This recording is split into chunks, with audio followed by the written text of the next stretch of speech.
To preserve your battery overall lifetime in Poco X7 Pro, first let's open a settings on our device. Then if we scroll down, there will be option for a battery. When we enter it, we can move to charging option, for battery protection.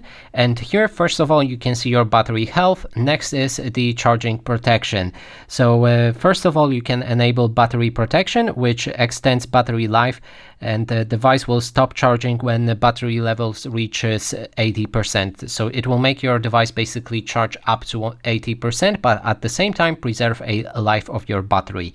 Then there's the smart charging. To extend battery lifespan, the system will learn how you charge your device and stop charging when the battery level reaches 80% in applicable situations. So it will work, but not always. It will apply to your habits.